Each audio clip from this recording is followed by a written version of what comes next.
요한복음 7장 37절부터 39절 말씀. 명절 끝날 곧 큰 날에 예수께서 서서 외쳐 이르시되 누구든지 목마르거든 내게로 와서 마시라. 나를 믿는 자는 성경의 이름과 같이 그 배에서 생수의 강이 흘러나오리라 하시니, 이는 그를 믿는 자들이 받을 성령을 가리켜 말씀하신 것이라. 예수께서 아직 영광을 받지 아니하셨으므로 성령이 아직 그들에게 계시지 아니하시더라. 아멘. 우리 예수님이 바리새인이라든지 사두개인 같은 종교 지도자들과 논쟁을 참 많이 하셨고, 또 그들을 책망도 많이 하셨는데, 그들이 가지고 있는 굉장히 심각한 신앙의 문제 중에 하나가 율법주의였어요.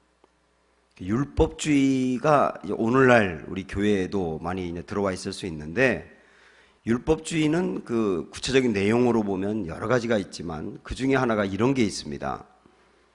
내가 하나님이 기뻐하는 일을 행하면 하나님이 그것을 보고 복을 주신다. 이렇게 아멘 하신 것처럼 그렇게 생각할 수 있단 말이에요. 그래서 뭐 계명을 지킨다든지 예배를 드린다든지 헌금을 한다든지 그리고 어떤 그 봉사를 한다든지 그런 것들의 목적이 내가 이걸 잘하면 하나님이 거기에 상응하는 복을 주실 거다, 그렇게 생각을 하는 거예요. 이거를 율법주의라고 이야기합니다. 예수님 당시에 그 유대인들은 다 그렇게 생각을 했거든요. 그래서 우리 주님은 그런 부분들에 대해서 깨닫게 하고 고쳐주는데, 특별히 이 요한복음 7장에 와서 초막절과 관련된 이 말씀을 하시면서 그 부분에 대한 근본적인 이 물음을 주님이 새로 던지셨던 것으로 우리가 볼 수 있거든요. 지난번 시간에도 봤지만은, 유월절이라고 하는 게 뭐냐? 이스라엘 사람들은 유월절을 지키면, 유월절이라고 하는 절기를 지켰기 때문에 하나님이 복을 준다, 이렇게 생각을 했어요. 근데 우리 주님의 말씀은 뭐냐면, 무슨 말이냐? 유월절이라고 하는 거는 하나님이 애굽에서 이스라엘 백성들을 건져냈고, 그리고 가나안 땅까지 가게 했지 않느냐? 여기서는 건져내고 이쪽으로는 가게 했지 않느냐? 이게 하나님의 은혜로 된 것이니 무엇보다 하나님이 이미 주신 것에 대해서 감사하는 절기가 유월절이다, 이렇게 말씀하신 거거든요. 초막절은 뭐냐? 초막절도 이미 이제 그 출애굽을 해서 가나안 땅까지 가게 하신 주님이 땅도 주고, 그 다음에 농사를 져본 적이 없는데도 불구하고 농사를 지어서 소출을 거두게 하고 먹고 살 수 있도록 공급해 주신 그 은혜에 감사하여 드리는 게 초막절이다. 그래서 초막절을 감사절이라고도 하잖아요. 근데 이스라엘 백성들은 우리가 초막절을 잘 드리면 하나님이 우리에게 농사 잘 되게 해주실 거야, 그렇게 생각을 한 거예요. 근데 주님의 말씀은 무슨 말이냐? 이미 받은 게 이렇게 많은데 받은 거 생각하고 감사하는 게 초막절이다. 근본적으로 이렇게 차이를 분명히 두었던 거거든요. 이걸 우리 개념으로 말하면 유월절은 죄 가운데서 우리를 건져낸 것이 애굽에서 이스라엘 백성들을 건져낸 것과 같은 의미거든요. 죄 가운데서 우리를 건져내서 구원해 주신 것에 대해서 감사하는 것이 우리가 지금 지킬 수 있는 유월절이라고 볼 수 있는 거예요. 그리고 그것도 감사한데 구원받은 내가 이 땅에 살아가는 데 필요한 것들을 하나님으로부터 끊임없이 공급받고 있으니 그것에 대해서 또 감사하는 게 일종의 초막절을 지키는 거라고요. 안식일도 마찬가지입니다. 이스라엘 백성들은 또 어떻게 생각을 했냐면, 안식일을 우리가 잘 드리면 하나님이 안식일 드리는 걸 보고 6일 동안 지켜주실 거야, 그렇게 생각을 한 겁니다. 근데 주님의 말씀은 뭐냐면, 무슨 말이냐? 아니 6일 동안 하나님이 먹이셨고 지켜주셨지 않느냐? 그것에 대해서 감사하는 날이 안식일이라는 거예요. 우리가 이 교회를 처음 나올 때는 그렇게 생각할 수 있어요. 새신자 때는 내가 교회를 오늘 나왔고 예배를 잘 드렸으니까 일주일 동안 내가 평안하고 복받고 잘 될 거야, 이렇게 생각할 수 있다니까요, 새신자 때는. 그러나 신앙생활이 어느 정도 단계에 올라가면 이걸 뛰어넘어서 반대로 내가 주일날 잘 지키면 하나님이 복 주실 거야가 아니라, 아니 6일 동안 이렇게 지켜주신 은혜가 감사하니 하루는 하나님께 드리며 감사하자, 이렇게 바뀌어야 된단 말이죠. 이게 안식일이다, 그런 얘기예요. 그런 의미에서 보면 한번 신명기 5장으로 한번 가보겠습니다.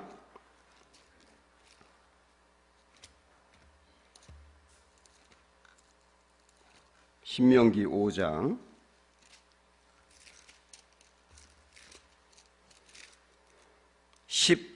12절부터 쭉 이제 안식일을 지키라고 나오거든요. 12절. 내 하나님 여호와가 내게 명령한 대로 안식일을 지켜 거룩하게 하라.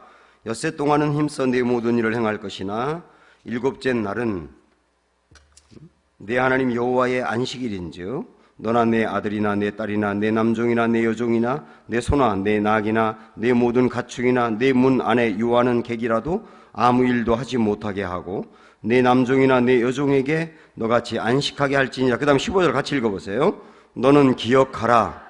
내가 애굽 땅에서 종이 되었더니 내 하나님 여호와가 강한 손과 편팔로 거기서 너를 인도하여 내었나니 그러므로 내 하나님 여호와가 내게 명령하여 안식일을 지키라 하느니라. 이렇게 나오지 않습니까?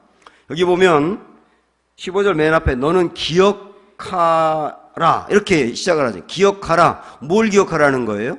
이스라엘 백성들이 애굽에 있을 때 하나님이 애굽에서 그들을 전격적으로 건져내서 구원받게 하고 생명의 길로 인도한 거, 그거 기억하라는 거예요.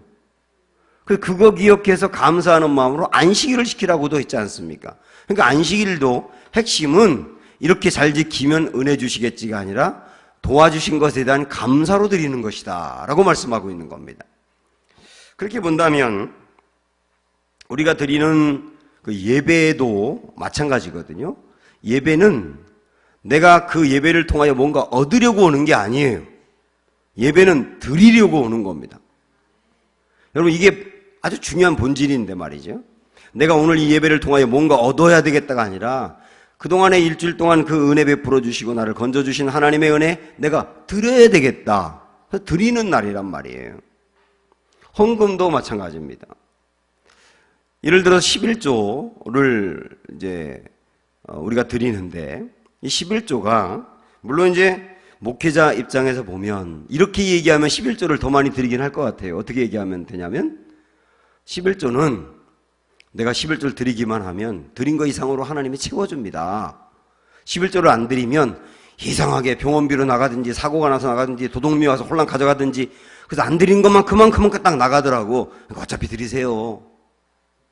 하나님께 드리는 게 낫지 도둑놈한테 줄 거예요? 뭐 그런다든지. 성경에서 하나님이 언제 하나님을 시험해 보라고 했나요? 11조를 드리면 창고에 채워지지 않나 시험해 보라고 딱 한 번 하지 않았어요? 그러니까 11조를 드려야 됩니다. 이러면 많이 드릴 것 같긴 해요. 그러나 그렇게 얘기하는 거는 헌금을 드리게 하는 게 아니라 돈을 걷는 거거든요. 11조라고 하는 거는 왜 반드시 드려야 되느냐면 물론 내가 우리 교회, 은강교회를 다닌다고 한다면 은강교회를 다니기 때문에 은강교회를 사랑하는 마음으로 또 드려야 되는 것도 있어요. 교회라고 하는 게 재정으로 교회가 운영이 되는 거고 그 교회 재정은 70%는 11조로 운영이 되는 것이기 때문에 내 삶이 윤택하고 많이 벌면 많이 버는 것만큼 적게 벌면 적게 버는 것만큼 드려야 되는 거거든요. 어떤 분들은 나도 많이 벌면 많이 드리겠는데 그건 아니에요. 많이 벌수록 드리기가 어려운 거예요. 그래서 교회를 사랑하는 마음으로 드려야 되거든요. 근데 무엇보다 중요한 건 뭐냐면 11조는 내가 물질의 주인이 아닌데 하나님이 내게 물질을 부어주신 것에 대하여 내가 주인이 아닌데도 내가 부어주신 것에 대하여 감사하는 마음으로 드리는 거예요. 감사하는 마음으로. 그래서 거기에 무슨 조건을 달면 안 되는 겁니다. 하나님, 내가 11조 이만큼 드리니까 하나님 이것에 얼마를 더 채워주셔야 돼요? 이런 마음으로 드리면 안 되는 거예요. 그런 기대가 있을 수도 있으나 그러나 그걸 뛰어넘어야 된단 말이죠. 그래서 우리가 드리는 건 철저히 감사하는 마음으로, 감사하는 마음으로, 어떤 그런 조건을 다는 것이 아니고 감사하는 마음으로 드리는 게 11조다 하는 걸 우리가 분명히 알아야 된단 말입니다. 우리가 말씀대로 살고, 그리고 예배를 잘 드리고, 그리고 계명을 잘 지키고, 헌금도 잘 드리고 하는 것이 그렇게 하면 하나님이 복을 주시기 때문이다가 아니고, 내가 이미 받은 것에 대한 감사하는 마음으로 마땅히 그렇게 해야 한다. 이런 식으로 우리의 생각이 바뀌어야 된다는 말씀을 제가 지금까지 거듭거듭 말씀드린 거예요. 또 하나, 이거 비슷한 맥락으로 우리가 그렇게 하나님이 기뻐하는 모습으로 살아가야 될 이유는, 내가 하나님의 은혜로 신분이 하나님의 자녀로 바뀐 거거든요. 내 신분이 하나님의 자녀로 바뀌었단 말이에요. 하나님의 자녀로 바뀌었다면 하나님의 자녀에 걸맞는 삶을 살아가는 것이 예배 잘 드리고 헌금 드리고 그 다음에 계명 잘 지키고 봉사 많이 하고 그런 모습으로 나타나는 거예요. 여러분, 기독교와 타종교의 중요한 차이가 있는데, 타종교는, 대부분의 타종교는 뭐냐면 내가 도를 닦고 내가 열심히 일하고 내가 뭔가 공적을 쌓고 그래서 나중에 어느 정도 경지에 올라간다고 보는 게 거의 타종교입니다. 그래서 타종교는 사실은 그 사람에게 초점이 있어요. 그 사람이 얼마나 열심히 하느냐에 초점이 있다고요. 근데 기독교는 근본부터 어떻게 시작하느냐 하면, 인간은 근본부터 뭐 하나님의 은혜를 받을 만한, 그리고 어떤 능력을 받을 만한 공적을 쌓지 못했다. 그 자격이 없다. 그런데도 불구하고 하나님이 그 사람에게 은혜를 베풀어 주었다. 여기서부터 출발하는 거예요. 출발이 달라요. 다른 종교는 그 사람이 어떻게 해서 쌓아가느냐에 있지만, 기독교는 그런 자격이 없는 사람을 위하여 하나님이 이미 베풀어 주신 은혜부터 출발한다고요. 그 은혜를 내가 받았으니까 그 은혜를 받은 내가 하나님 앞에서 마땅히 은혜 받은 모습대로 살아가야지, 그러는 게 헌신인 거예요. 그게 헌신이란 말이죠. 기독교가 이렇게 이제 메시지를 분명히 정할 필요가 있는 거예요. 그러면 여기서 우리가 하나 더 이제 이런 거와 관련해서 짚고 넘어갈 것은 뭐냐면, 그러면 하나님에게 순종하고 헌신하고 그다음에 말씀대로 잘 지키고 따르고 행하면 하나님 내게 복을 주실 거다라고 하는 것을 전혀 기대하지도 말아야 되는 건가요? 이런 질문이 나올 수 있죠. 이런 거는요, 내가 이렇게 했으니까 이런 복을 주셔야 돼요, 이런 조건을 다는 거는 잘못된 거예요. 그러나 하나님 입장에서 한번 생각을 해보는 겁니다. 하나님 입장에서 생각할 때, 야, 너는 내가 준 거를 내가 줬다고 인정하는구나. 내가 은혜 베푼 것을 하나님이 은혜를 줬다고 인정하고 받아들이는구나. 하나님이 볼 때는 그 모습이 귀한 거예요. 그 모습이. 아니, 사람도 뭔가를 주었을 때 그 받고 난 다음에 고맙다고 표현할 때 준 사람의 마음에 기쁨이 있는 거잖아요. 그것도 사람의 마음이지 않습니까? 기본적으로. 하나님도 하나님이 주신 것을 하나님이 주었다고 여기고 그걸 감사로 표현하고 헌신으로 표현하고 예배로 표현하고 그런 모습을 볼 때 하나님은 기쁜 거예요. 기쁘기 때문에 하나님이 더 채워줄 수 있는 거지요. 그걸 굳이 말한다면 복이라고 할 수 있는 거죠.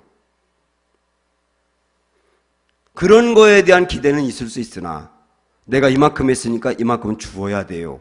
이런 조건은 신앙생활하면서 반드시 뛰어넘어야 된다.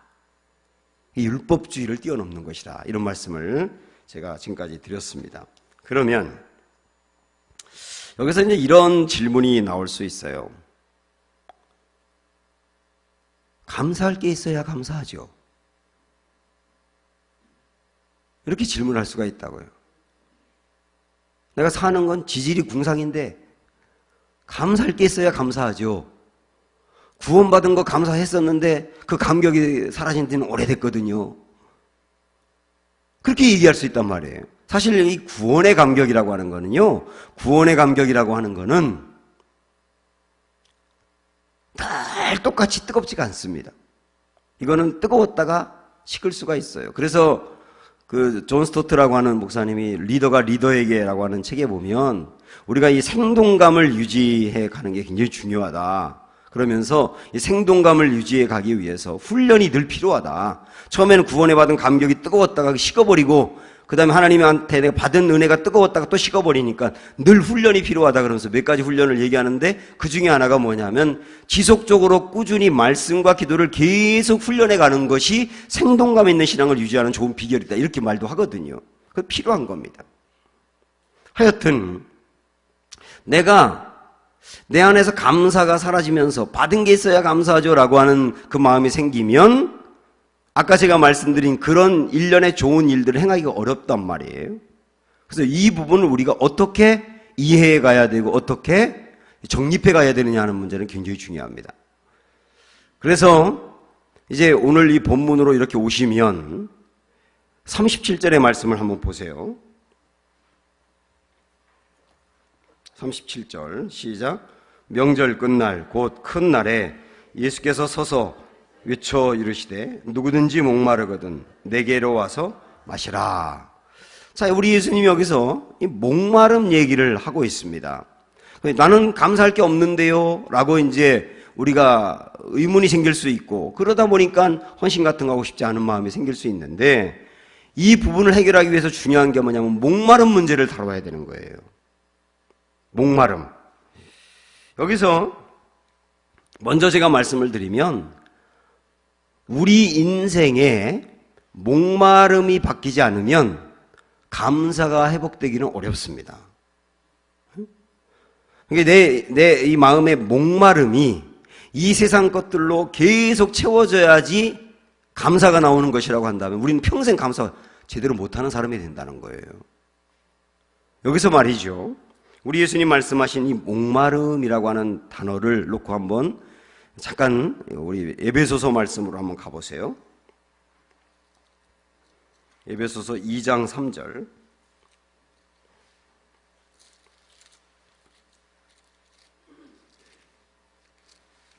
(310쪽) 에베소서 2장 3절. 전에는, 여기서 전에는 이라는 말은 구원받기 전에는이에요. 구원받기 전에는 어떤 상태였느냐? 우리도 다 그 가운데서 우리 육체의 뭐를 따라 살았어요? 욕심을 따라 지내며 육체와 마음에 원하는 것을 하여 다른 이들과 같이 본질상 진노의 자녀이었더니 이렇게 나옵니다. 여기 보면 예수 믿기 전의 상태에 대해서 뭐라고 얘기하느냐 하면 육체의 욕심을 따르고 마음이 원하는 대로 따라 살았다 이렇게 표현하고 있습니다. 여기에 욕심이라고 하는 단어가 나오는데 이 욕심이라고 하는 단어가 헬라어로 에피두미아라고 하는 단어예요. 이 에피두미아라고 하는 단어는 크게 두 가지 뜻이 있습니다. 이 욕망이라는, 욕심이라는 말로 번역이 될 수 있는데 첫 번째는 언제 쓰느냐면 도무지 끊을 수 없는 그 욕망, 정욕 이런 걸 말할 때 이 단어를 써요. 그러니까 이 안에서 끓어오르는 정욕을 끊을 수 없는 상태. 그게 구원받기 전에는 마귀가 막 그 죄를 짓게 만들기 때문에 끊을 수가 없었다는 거죠. 또 하나는 언제 쓰느냐면 채워도 채워지지 않는 상태를 말하는 거예요. 채워도 채워지지 않는 상태. 이게 욕심이라는 말인데 제가 이 두 번째 의미를 갖고 좀 말씀드리고 싶어요. 채워도 채워지지 않는 상태. 이 상태가 목마름이 된다면, 이 목마름이 이런 상태가 된다면 이 목마름이 근본적으로 잘못된 거죠. 내가 그러니까 세상의 물질이라든지 세상에 원하는 것이라든지 그게 채워도 또 원하고 계속 원하고 또 원하고 이게 도저히 채워질 길이 없는 거거든요. 한번 여러분 생각을 해보세요. 옛날에 여러분이 그렇게 원했던 거 지금 이루어졌어요? 이루어지지 않았어요? 상당히 많은 부분이 이루어졌죠. 옛날엔 그것만 있으면 난 더 바랄 게 없겠다라고 했던 것들 중에 상당히 많은 게 지금 다 이루어졌잖아요. 근데 우리 안에는 만족이 없고 끊임없는 욕망이 계속 일어납니다. 이게 왜냐하면 채워도 채워지지 않는 마음 때문에 그런 거예요. 그래서 전도서 5장 10절에 보면은 들어보세요. 은을 사랑하는 자는 은으로 만족함이 없다 그랬어요. 응? 그 다음에 풍요를 사랑하는 자는 소득으로 만족함이 없다 그랬어요. 그러니까 돈이 채워져야 만족하겠다라고 하는 사람은 돈으로 평생을 만족하지 못한다는 거예요. 여러분 잘 생각을 해보세요, 이 말씀. 응?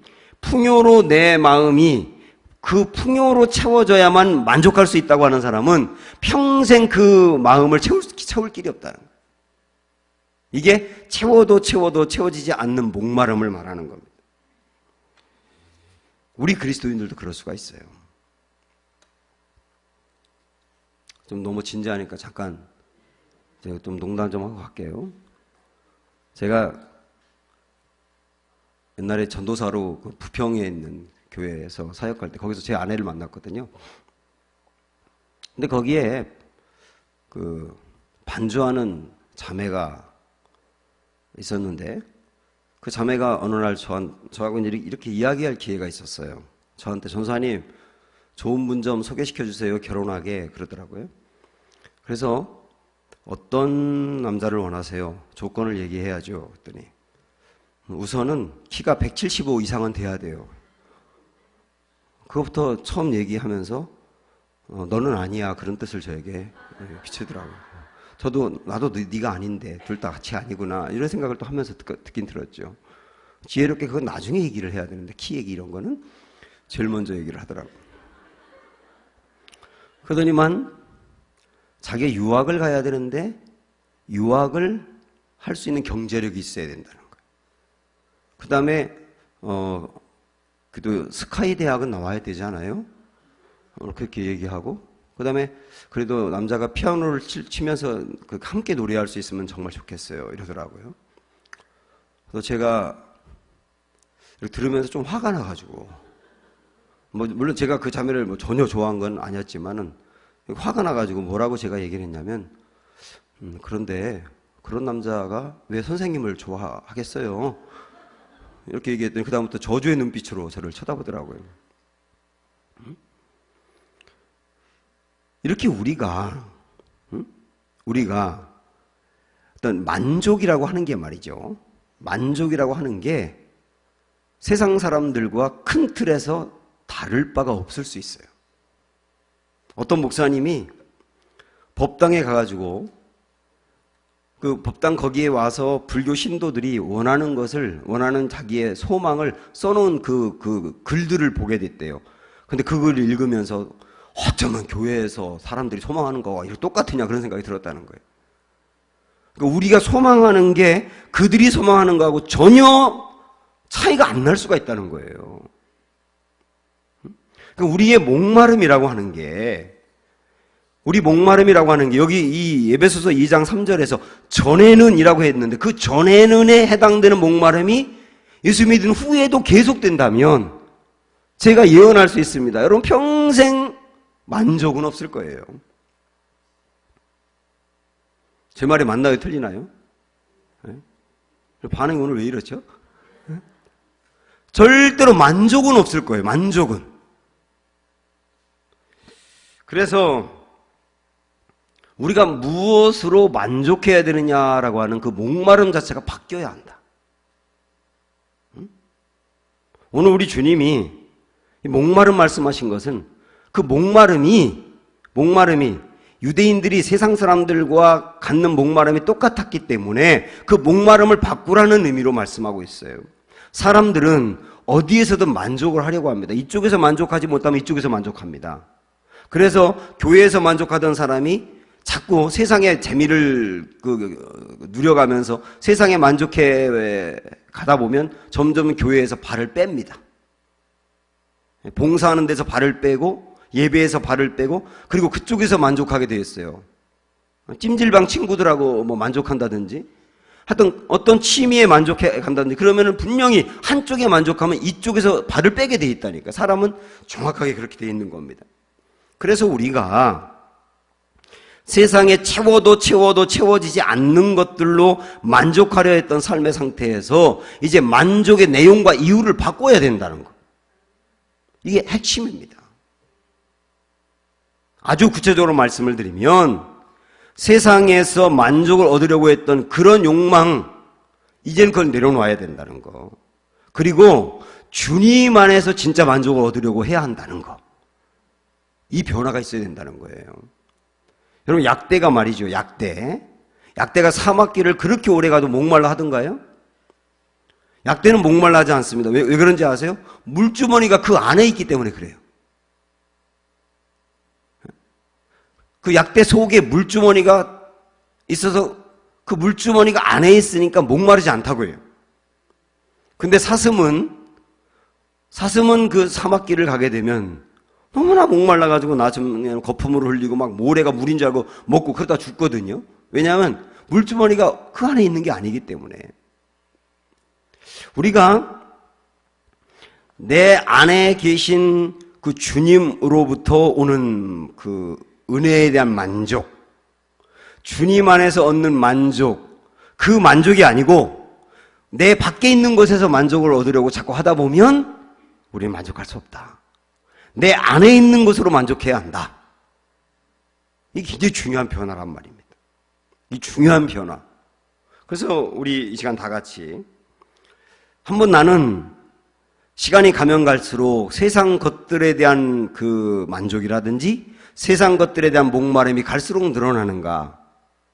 아니면 생수의 근원이 되시는 주님으로부터 오는 그 만족이 늘어나는가? 여러분 어떠세요? 이건 제가 더 여러분이 던지는 질문이에요. 그래서 우리 주님은 자 37절 다시 봅니다. 이렇게 말씀하신 겁니다. 시작. 명절 끝날 곧 큰 날에 예수께서 서서 외쳐 이르시되 누구든지 목마르거든. 그 다음 뭐라고 그랬어요? 내게로 와서 마시라 그랬던 거예요. 내게로 와서 마시라. 여러분 이 말씀은 오해하지 마세요. 누구든지 세상에 채워도 채워지지 않는 그 세상의 것들을 얻고 싶어서 목말라 할 때 예수님께로 가면 예수님이 내가 원했던 거 다 채워준다. 그런 의미가 아닙니다. 그런 의미가 아니고 예수님으로 만족하라는 의미예요. 예수님으로 만족하라. 너희들 만족을 다른 데서 찾았었지 이제는 나에게서 만족을 찾아. 그 얘기예요. 이 변화가 분명히 있어야 한다. 그런 말씀을 해주는 겁니다. 여기에 누구든지라고 되어 있는데 여기서 말하는 누구든지라고 하는 의미 조금 더 구체적으로 말씀드리면 혹시 여러분 여기에 해당되지 않는지 한번 보세요. 세상 것을 쫓고 세상의 욕망을 다 채우고 싶어 했지만 채워도 채워지지 않는 것을 경험한 사람 내게로 와서 마시라. 주님 그러십니다. 돈으로도 목마름이 해결되지 않고 명예와 지위를 가져도 목마름이 가시지 않고 재미있는 곳을 다녀보아도 완전히 목마름을 해결할 수 없다는 것을 인정하는 사람 우리 주님이 내게로 와서 마시라 그럽니다. 그리고 오직 하나님을 만나고 하나님으로 내 손을 꽉 채워야 내 속을 꽉 채워야 한다는 것을 인정하고 사모하는 사람 우리 주님이 내게로 와서 마시라 그렇게 말씀하십니다. 그러면 여기서 이제 우리가 또 하나 질문할 수 있어요. 그러면 내가 예수님께로 가기만 하면 그러면 만족하게 되나요? 진짜 만족이 거기 있나요? 그냥 예수님께 나와서 예배 드리고 그러면 그냥 만족이 있는 건가요? 이렇게 단순하게 생각할 수도 있잖아요. 그래서 이렇게 생각하시면 좋습니다. 좀 쉽게 말씀드리면 예수님이 내게 진정한 만족이 됩니다. 예수님으로 내가 만족할 수 있습니다. 라고 하는 걸 깨닫는 게 1단계입니다. 1단계. 근데 그 다음에 2단계가 필요한 거예요. 그 2단계가 38절, 39절이거든요. 자, 시작. 나를 믿는 자는 성경의 이름과 같이 그 배에서 생수의 강이 흘러나오리라 하시니 이는 그를 믿는 자들이 받을 성령을 가리켜 말씀했다. 이렇게 나오지 않습니까? 그러니까 1단계는 뭐냐면 예수님으로 만족을 얻는 사람이 되는 것. 생각이 그렇게 바뀌는 거. 그래 내 만족은 예수님 안에 있는 거야 라고 바뀌는 게 1단계라고 한다면 2단계는 여기서 말하는 이 생수는 성령을 가리켜 말함인데 성령이나 예수님이나 같은 의미로 볼 수 있는 거예요. 그러니까 예수님이 내 안을 충만하게 채워서 마치 배가 내 안에 뱃속에 물이 가득 들어가지고 그냥 이렇게 움직이기만 하면 뱃속에 있는 물이 출렁출렁 하는 것이 느껴지는 것처럼 주님으로 내 안에 충만하게 채웠을 때 오는 만족이라는 거예요. 그게 2단계입니다. 2단계. 그러니까 이 2단계의 과정들이 필요한 거죠.